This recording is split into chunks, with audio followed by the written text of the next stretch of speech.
Imagine we dive through the dense forests of an uncharted region. War, strategy, your boots sinking slightly into the damp earth. Button, turn on notifications through the trees, and join our growing legion of secrets of an age long past. Let's begin. The expedition had been routine. Another geological survey, in a remote part of the world where no human had set foot in centuries. The mission? To scan for valuable minerals, maybe oil, perhaps even long-lost fossils from ancient civilizations. But as the team's instruments swept the landscape, an anomaly lit up their screens, a structure, buried deep beneath the surface, its signature unlike anything on Earth. At first they thought it was a geological oddity, some long-forgotten rock formation that had somehow absorbed magnetic properties over time. But the deeper their scanners probed, the stranger the readings became. The object wasn't rock, it wasn't natural. It was smooth, solid, unwavering. Almost as if the planet itself had been trying to hide it. Curiosity quickly turned into urgency. A request was sent for excavation equipment, and within days, massive drills began churning into the earth. The ground gave way in layers, revealing something that should have been impossible: metal. Not rusted remnants of human technology, not the decayed bones of an old civilization, but a structure completely untouched by time. Its surface was seamless, black as the void, yet reflecting no light. It didn't crack. It didn't bend. It didn't even bear the faintest signs of wear, as if it had just been placed there yesterday, despite being buried for millennia. The world's top scientists were alerted immediately. Satellite feeds were cut. Military forces discreetly moved in, and a perimeter was established. Whatever this thing was, it was valuable, beyond anything humanity had ever encountered. Teams of engineers, physicists, and biochemists were flown in under the highest level of secrecy, and soon, the first attempt was made to breach the structure. But nothing worked. High-powered drills dulled upon contact. Laser cutters, capable of slicing through reinforced titanium, failed to even scratch its surface. Spectrometers tried to analyze the material, but the readings returned gibberish. It wasn't composed of any known elements. In fact, it wasn't composed of any unknown elements either. It was as if the material itself didn't exist within the laws of human physics. Yet, for all its mystery, it had one glaring flaw: it was lifeless. There were no power surges, no internal mechanisms that could be detected, no engines, no radiation, no signals, no biological traces. The ship was, in every sense of the word, dead. Speculation spread like wildfire. Some believed it was an ancient relic from an extinct alien species, abandoned on Earth eons ago. Others theorized that it was a lost probe, an exploratory vessel left behind by an interstellar civilization that had outgrown it. But one theory, one far more chilling, began to take hold. What if the ship hadn't been lost at all?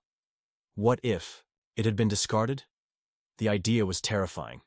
If a species capable of crafting something so advanced had left it behind as worthless, it begged the question: what were they using now?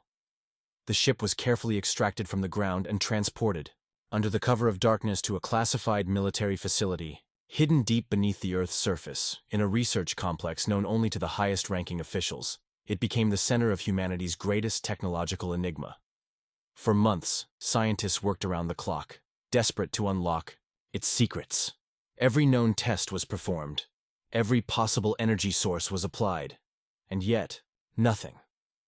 Until one night. A young engineer, working a late shift, noticed something peculiar. Certain sections of the ship's hull reacted faintly to very specific electromagnetic frequencies.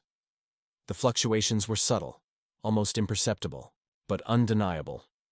The ship wasn't dead. It was asleep. The breakthrough set off a flurry of new experiments.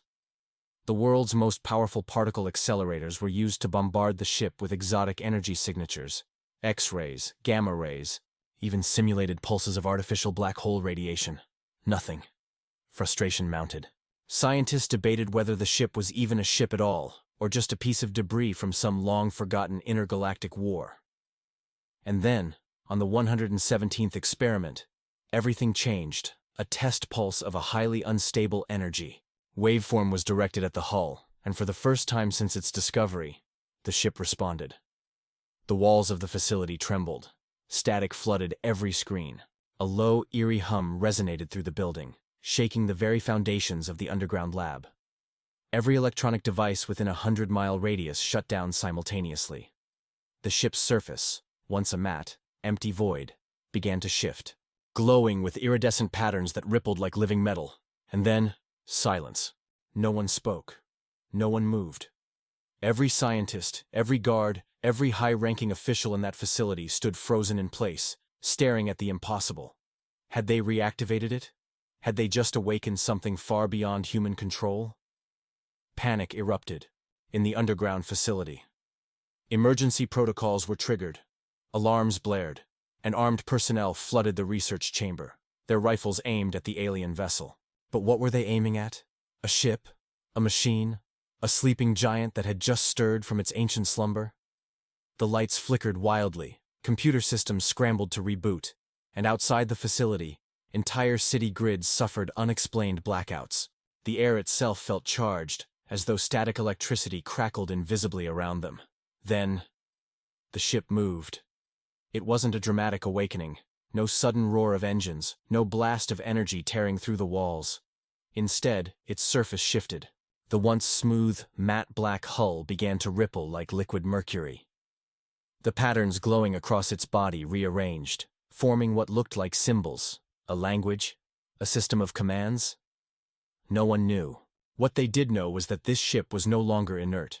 Every scientist in the room held their breath, waiting for something, anything to happen. And then, the ship spoke. Not in words, not in sound, but in data. The main control terminals, once overloaded and dark, suddenly flickered to life. Code spilled across the screens, moving too fast for the human eye to process. Symbols never before seen in any known language raced through the digital pathways, interlacing themselves with the facility's own systems. It was as if the ship wasn't just communicating, it was learning. But from what? The facility's lead AI specialist, Dr. Alara Morgan, was the first to understand. "It's integrating with our networks," she whispered, her voice barely audible over the hum of machinery coming back to life. "It's downloading information." The implications sent a chill through everyone in the room. The ship wasn't just awake, it was adapting. For the next several days, the research team monitored it obsessively. The glowing symbols across the ship's surface continued shifting, almost like the vessel was thinking. At first, the data it absorbed seemed random. Historical records, engineering principles, physics theories, biological studies. But then, its selections became targeted. It started focusing on human warfare. The Pentagon, the United Nations, every intelligence agency in the world was put on high alert. The ship was absorbing knowledge about nuclear weapons, missile trajectories, stealth technology, and high-energy weapon systems. No firewall could stop it. No security measure could slow it down. And then, without warning, it stopped. For the first time in days, the shifting symbols on its hull faded. The ship's surface returned to its matte black stillness. Every screen in the facility went blank. A deep, gut-wrenching silence filled the room. Had it finished? Had it taken everything it needed? The military prepared for the worst, moving their most powerful weapons into position. In the event of an emergency, they were authorized to use experimental railguns, humanity's most advanced projectile weapons, to destroy the ship before it could do anything unpredictable. But before they could even make the call, the ship opened. A section of the hull simply peeled away, not like a door sliding open, but like a living organism retracting a part of itself. What lay beyond was impossible. A vast interior that seemed far larger than the external dimensions of the ship should have allowed. It was an anomaly, a violation of human understanding of space and matter. A small drone was sent inside, its cameras feeding back real-time images to the scientists and military officials watching from the control room. Inside, there was no cockpit, no visible controls, no sign of a pilot's seat, or even a place for biological life to interact. Instead, the walls pulsed faintly with light, as if the entire ship was alive. Strange, shifting structures formed and dissolved as the drone navigated deeper, its readings indicating that the ship's internal geometry was changing in real time. Then, The drone ceased transmission. Just as suddenly as it had stopped absorbing data, the ship went dark again. But something was different this time. The scientists who had spent months trying to understand the ship could feel it. Something had changed. The ship had learned about human technology, human weapons, human conflicts. And now, for the first time since its discovery, it had made a decision. It was ready to be used. But by whom? The weight of what had just happened settled over the research team like a crushing tide. The ship, if it could even be called that, had made a choice. But what kind of choice? Had it accepted humanity as its new masters, or had it simply determined that it was time to act? The Pentagon wasted no time. A full containment order was issued. Armed guards patrolled every entrance to the underground facility, fighter jets flew overhead, and an entire division of cyber warfare specialists worked around the clock to analyze the ship's behavior. But there was nothing to analyze. The ship remained perfectly still, its once-shifting symbols dormant, its interior silent. For 2 weeks, humanity held its breath. Then, the ship spoke again. Not in a voice, not in words, but in action. It started with a pulse, a low-frequency vibration that rippled through the facility's walls. Scientists scrambled to check readings, but their instruments registered nothing. No radiation spikes, no electromagnetic surges, no seismic activity. It was as if the ship was vibrating at a frequency beyond human detection. And then, the impossible happened. A single metallic appendage, a tendril-like extension of the ship's own hull, grew outward. It moved with a smooth, almost liquid, grace, reshaping itself as it extended, forming complex structures at an impossible speed. Before their very eyes, it built something new. A console. The research team hesitated. Every scientist, every military officer in the room stared at the alien structure, its surface smooth and flawless, pulsing with dim light. No buttons, no screens. Just a sleek, black panel waiting for something. A command? A touch? Dr. Alara Morgan was the first to step forward. Her hands shook as she slowly reached out, fingertips hovering over the console's surface. And then, contact. The moment her skin touched the alien structure, a wave of information crashed into her mind. It wasn't painful, it wasn't overwhelming, but it was unlike anything she had ever felt before. Visions, concepts, blueprints, schematics. A language not spoken in words, but in pure understanding. The ship wasn't just allowing them to use it, it was teaching them how. The next several weeks were a blur. The greatest minds on Earth were assembled. Physicists, military engineers, AI specialists. The ship became humanity's greatest puzzle, and its most dangerous temptation. What they discovered defied logic. The ship wasn't built with traditional materials. Its hull wasn't metal in any known sense. It was a programmable structure, a kind of nanofluid alloy that could rearrange itself at will. It could self-repair, alter its shape, and even change density depending on external conditions. If damaged, it would simply regrow. Its power source? Unknown. No engines, no fuel tanks, no fusion cores. The ship's energy readings were stable and infinite, and the weapon systems? That was the most terrifying revelation of all. The ship had no visible weapons, no cannons, no missile bays, no energy turrets. But its internal systems suggested that it didn't need them. Its hull itself was a weapon, capable of manipulating matter and energy in ways no human technology could replicate.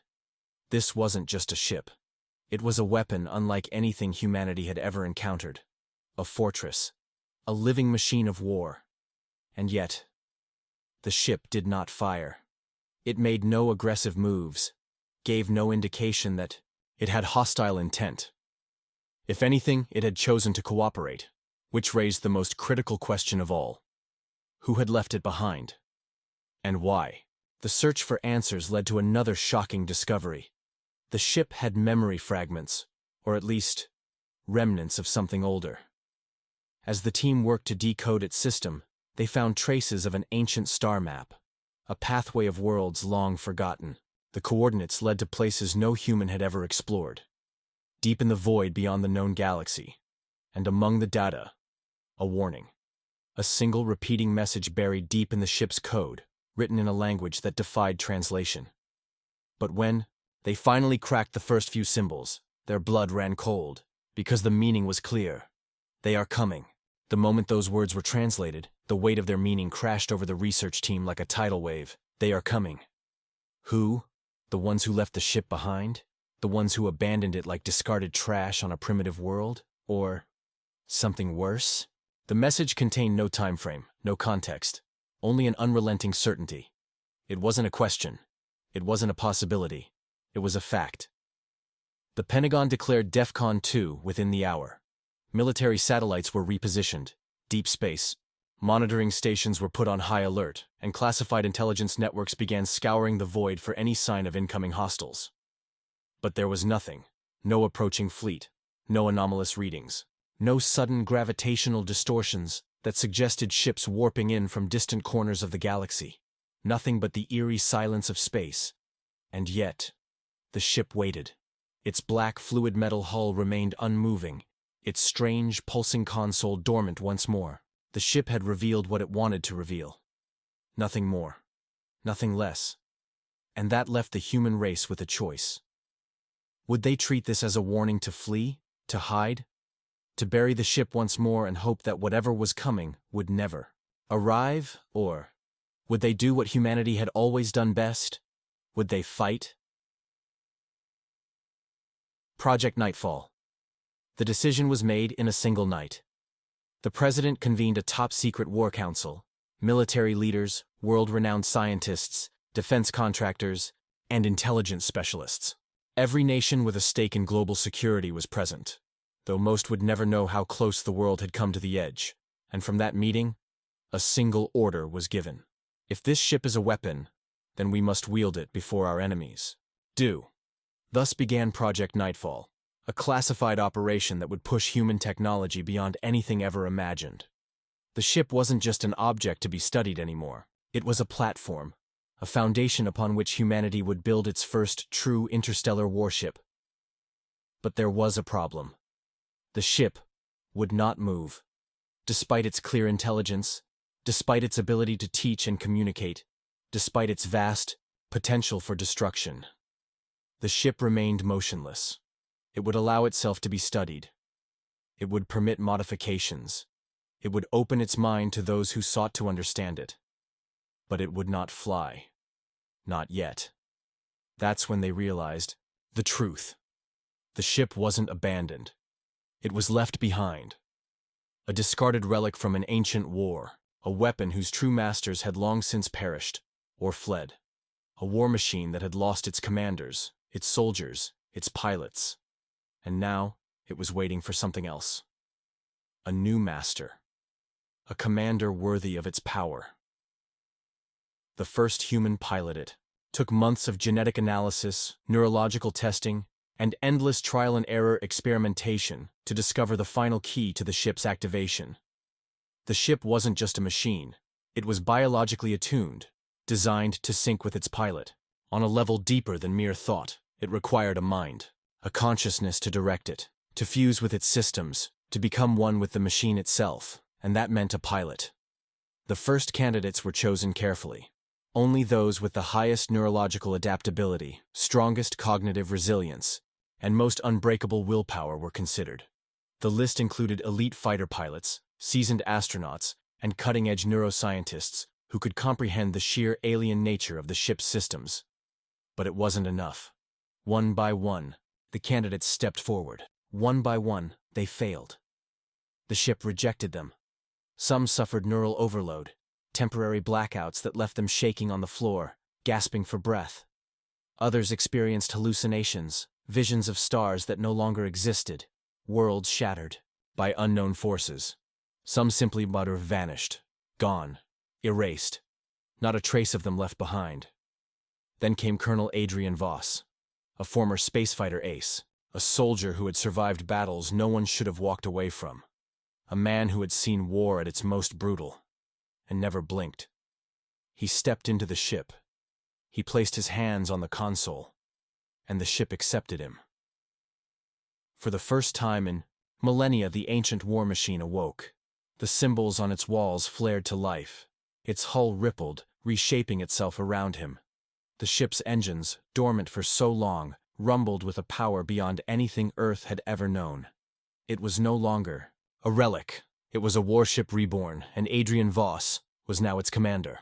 The reckoning begins. The moment Voss linked with the ship, the message buried in its ancient code changed. A new set of coordinates appeared, etched into the black console, glowing with terrifying clarity. A location deep in the void. A place not meant to be found. And attached to the coordinates was a single word, written in the alien language, yet somehow understood by every scientist who saw it. Them. The ones who had left the ship behind, or the ones it was built to destroy. There was only one way to find out.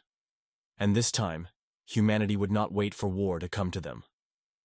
They were going to bring the fight to the stars. The world held its breath as Colonel Adrian Voss became the first human to command an alien warship. The moment his mind linked with the ship's neural systems, the impossible happened. The vessel came alive. Its black fluid metal hull pulsed with energy, shifting and reshaping as if responding to his very thoughts. Its control systems, once an indecipherable mess of alien symbols, rewrote themselves into a language he could understand. Not with words, but with instinct. For the first time in its long-forgotten history, the ship had a captain once more, and it was ready for war. But where would the battle begin? The answer lay in the coordinates the ship had revealed. A location far beyond human reach, beyond the outer planets, beyond the Oort cloud, deep in the unexplored void between stars. A place so distant, so utterly unknown, that even humanity's most advanced telescopes had never detected anything there. And yet, something waited. Something the ship was designed to find. Something it had been left behind to fight. But before they could embark on their mission, there was a problem. Earth itself wasn't ready. Building Earth's first interstellar warship, ship may have accepted Voss as its commander, but it was still an incomplete weapon. Thousands of years had passed since it had last flown. Some of its systems had degraded over time. Others had been stripped away, either by its original creators or by forces unknown. It needed repairs. It needed upgrades. And for the first time in history, humanity had access to alien technology capable of reshaping war itself. Project Nightfall shifted into overdrive. The ship was moved to a classified underground facility where the world's greatest scientists, engineers, and military strategists worked around the clock to reverse engineer its power. They called it the Revenant, a fitting name for something that had returned from oblivion. Its hull, composed of an unbreakable alloy that defied every known law of metallurgy, was studied and replicated. Within months, the first prototypes of human-adapted armor plating were tested, materials so strong that even nuclear blasts barely scratched them. The ship's propulsion system, seemingly defying gravity, itself was slowly unraveled. Once understood, Earth's greatest minds enhanced it, pushing it to even greater limits. What had once been an inert, forgotten relic was now the most advanced warship humanity had ever possessed. But even that was not enough. If humanity was about to venture into the unknown, they would need more than just a single ship. They needed an army. And so, for the first time in human history, the world's leading nations set aside their differences to create something unprecedented: the Terran Defense Initiative, a new branch of the military, a force unlike any before it, a fleet built not for war between nations, but for the survival of the species itself. The first human soldiers trained to fight in space. The first weapons designed to combat an unknown alien enemy. The first step toward an interstellar empire. Humanity was no longer confined to Earth. They were about to take their place among the stars. And it all began with the Revenant, the test flight, a moment of truth. Everything had been leading to this moment. For months, the Revenant had been studied, modified, and reborn. But there was only one way to prove whether or not humanity had truly mastered it. It had to fly. Every eye on the planet was secretly watching as the Revenant was transported to a hidden launch site deep in the Arctic Circle. A location so remote, so far from civilization, that if the worst happened, if the ship collapsed into a singularity, or tore itself apart in the atmosphere. No one would be left to see it. Colonel Adrian Voss stepped into the cockpit, his neural link engaged, and for the first time in thousands of years, the Revenant's engines roared to life. A deep, thrumming sound rippled through the frozen tundra as the ship's anti-gravity core lifted it effortlessly into the air. The ground beneath it trembled, not from the force of engines burning fuel, but from something deeper, something fundamental. The laws of physics were bending. The Revenant disappeared from sight in an instant, leaping into the upper atmosphere at speeds no human ship had ever reached before. The moment it hit the exosphere, its true capabilities became terrifyingly clear. It wasn't just fast, it was instantaneous. Voss barely had time to process a command before the Revenant had already acted upon it. He thought of a direction, and the ship moved as if responding to instinct. Left, right, up, down. The ship had no inertia, no resistance, no delay. And then, as the final test, Voss activated its primary weapon systems. From the heart of the ship, a pulse of pure energy erupted, silent, invisible, but devastating. A satellite, placed in orbit as a test target, was vaporized in an instant. Not shattered, not torn apart. It simply ceased to exist. For the first time, humanity had a weapon capable of rewriting the rules of war itself, and yet, none of it compared to what happened next. Because the moment the Revenant re-entered Earth's atmosphere, something answered it. A signal, deep in the void. A response to the ship's awakening. A warning. Humanity wasn't alone anymore. Something had seen them. And now, it was coming. The Revenant had barely touched down before the world's top scientists and military leaders scrambled to decipher the signal. It wasn't just a random burst of cosmic radiation. It wasn't a natural phenomenon. It was deliberate. It was a reply. Something, or someone, had been waiting. The encrypted transmission pulsed through deep space in an ancient, forgotten frequency buried in the ship's systems. It had been silent for millennia, until now. As the Revenant awoke, so did the enemy. The data poured in, analyzed by quantum processors operating at speeds no human mind could match. It was an intricate lattice of coordinates, warnings, and something even more disturbing. A countdown. The moment they decoded it, a chilling realization set in. It wasn't a distress call. It wasn't a warning for humanity. It was an execution order. Something had been waiting for the Revenant to activate. Something vast, something patient. And now that it had detected movement, it was coming to finish what it started. The Revenant wasn't just an abandoned warship. It was bait, a galactic war, frozen in time. As the countdown ticked away, scientists worked frantically to unravel the full story of the ship's origins. Through deep scans of the Revenant's data core, buried in layers of encrypted code, an ancient log surfaced, a transmission from its previous captain. The voice was unlike anything human.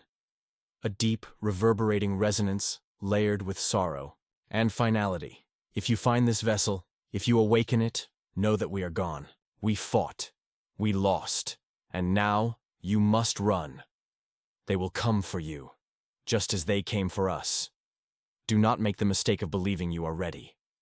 This ship is a tomb, and now, it is your burden to bear.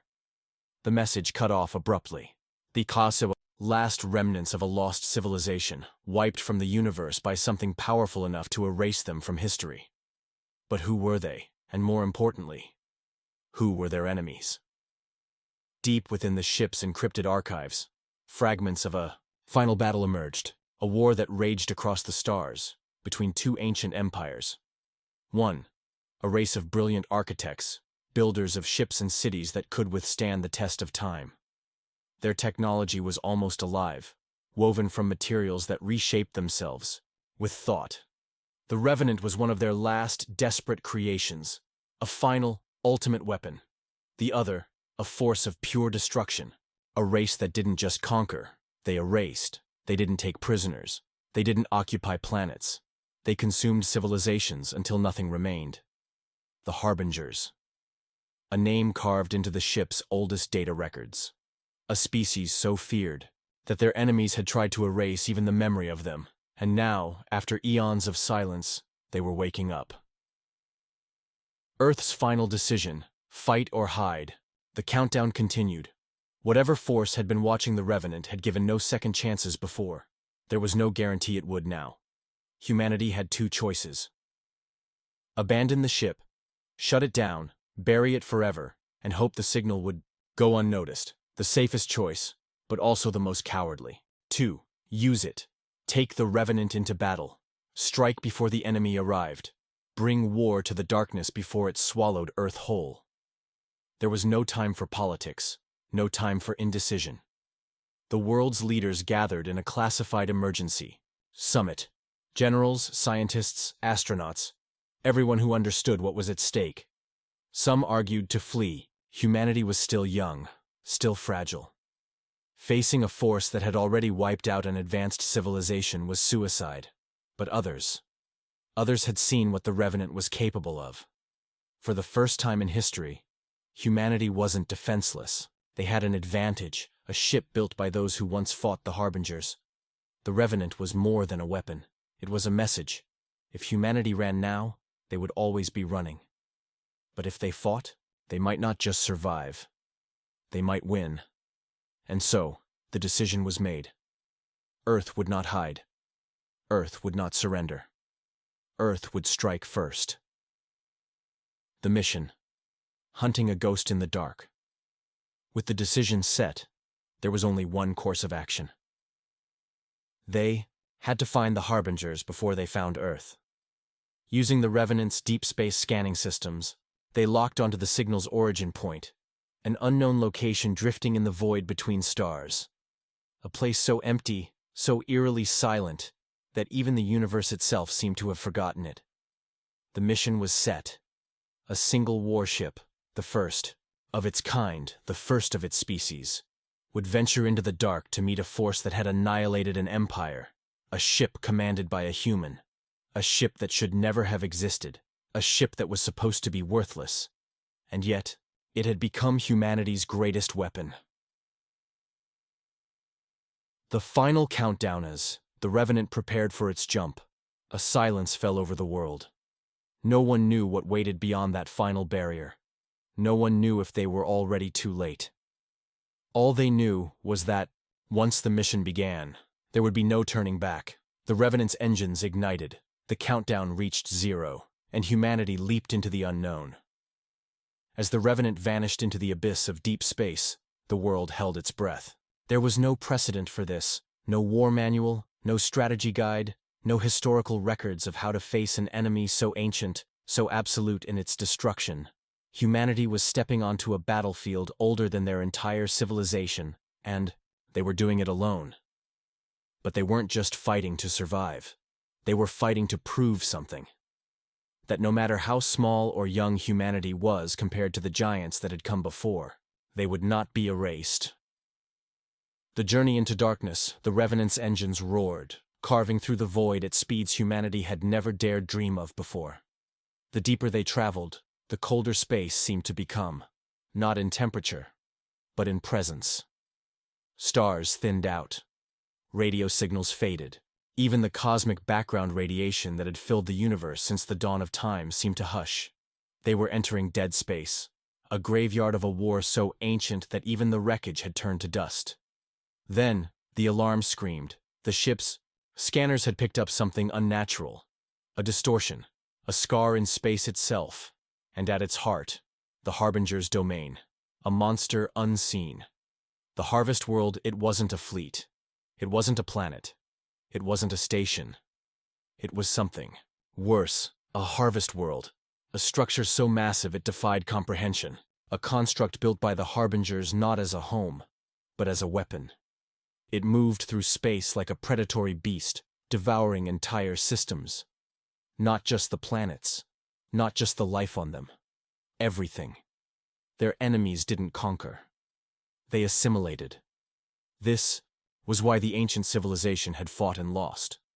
Because they had underestimated the true horror of the Harbingers. They hadn't been fighting an empire. They had been fighting a force of nature. The first strike and the last chance. The Revenant drifted silently at the edge of the void, watching the harvest world consume what remained of a dead planet. There were no cities, no people, no defenses. Just a husk, crumbling into nothingness as tendrils of black machinery peeled it apart, molecule by molecule. The crew had never felt smaller. It was impossible. The Harbingers weren't an army. They were inevitable. No wonder the previous civilization had fallen. No wonder they had left behind only warnings. As the Revenant vanished into the abyss of deep space, the world held its breath. There was no precedent for this. No war manual. No strategy guide. No historical records of how to face an enemy so ancient, so absolute in its destruction. Humanity was stepping onto a battlefield older than their entire civilization, and they were doing it alone. But they weren't just fighting to survive. They were fighting to prove something, that no matter how small or young humanity was compared to the giants that had come before, they would not be erased. The journey into darkness. The Revenant's engines roared, carving through the void at speeds humanity had never dared dream of before. The deeper they traveled, the colder space seemed to become, not in temperature, but in presence. Stars thinned out. Radio signals faded. Even the cosmic background radiation that had filled the universe since the dawn of time seemed to hush. They were entering dead space, a graveyard of a war so ancient that even the wreckage had turned to dust. Then, the alarm screamed. The ship's scanners had picked up something unnatural. A distortion, a scar in space itself, and at its heart, the Harbinger's domain. A monster unseen, the harvest world. It wasn't a fleet. It wasn't a planet. It wasn't a station. It was something worse. A harvest world. A structure so massive it defied comprehension. A construct built by the Harbingers not as a home, but as a weapon. It moved through space like a predatory beast, devouring entire systems. Not just the planets, not just the life on them. Everything. Their enemies didn't conquer. They assimilated. This was why the ancient civilization had fought and lost, because they had underestimated the true horror of the Harbingers. They hadn't been fighting an empire. They had been fighting a force of nature. The first strike and the last chance. The Revenant drifted silently at the edge of the void, watching the harvest world consume what remained of a dead planet. There were no cities, no people, no defenses. Just a husk, crumbling into nothingness as tendrils of black machinery peeled it apart, molecule by molecule. The crew had never felt smaller. It was impossible. The Harbingers weren't an army. They were inevitable. No wonder the previous civilization had fallen. No wonder they had left behind only warnings.